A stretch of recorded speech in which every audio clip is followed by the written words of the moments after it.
Friday, September 15, 2017. HealthDay News A growing number of children and teens are turning up in U.S. emergency departments dependent on opioids, including prescription painkillers and heroin, a new study finds.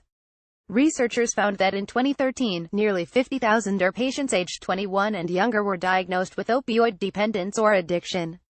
That was up from just over 32,200 in 2008. By that final year, roughly 135 kids were testing positive for opioid dependence each day in the nation's emergency departments, the researchers said. Child health experts said the findings offer the latest glimpse into the national opioid epidemic and, specifically, its impact on kids. This is not just a problem for adults, said lead researcher Dr. Vera Hollander-Already, medical director of the Pediatric Intensive Care Unit at Stead Family Children's Hospital in Iowa City. Kids are also at risk of opioid abuse, and it's an emerging public health issue, he said. Already is scheduled to present the findings September 18 at the American Academy of Pediatrics annual meeting in Chicago. One doctor who sees kids with opioid dependence said he was not surprised by the study results. I have no problem believing this, said Dr. Marcel Casavant, chief of toxicology at Nationwide Children's Hospital in Columbus, Ohio. I can tell you this is real, based on my own practice, said Casavant, who was not involved in the study. There are definitely more and younger children turning up with opioid dependence. In a study published earlier this year, Casavant and his colleagues found one promising pattern. U.S. poison control centers are seeing fewer calls about children and teenagers who'd ingested prescription opioids either accidentally or intentionally. But some other trends were ominous among teenagers. The rate of suspected suicide by opioid overdose rose by 53% between 2000 and 2015.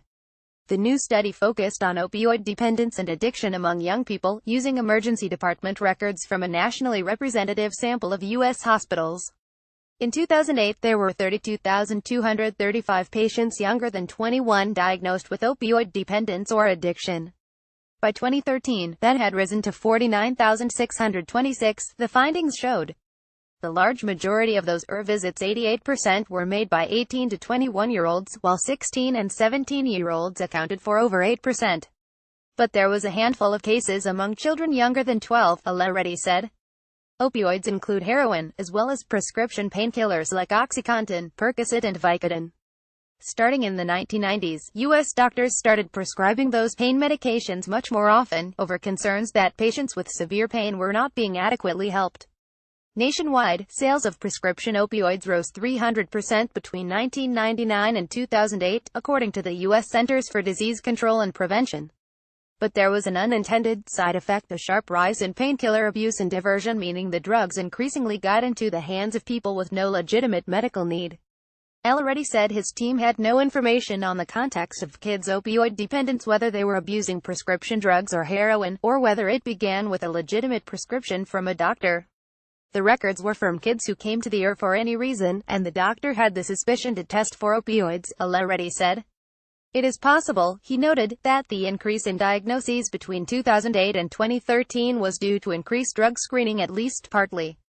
At the same time, the numbers in this study are probably only the tip of the iceberg, Already said. They capture only kids who ended up in an emergency department. More research is critical to get a handle on the scope of opioid abuse among U.S. kids, Already said. For now, Casavant had some advice for parents. If you are prescribed an opioid painkiller, keep it under a lock and key. The advice to keep medications out of sight, out of reach can protect younger children from accidental ingestion, Casavant said. It's not enough to deter teenagers who do know what they're doing.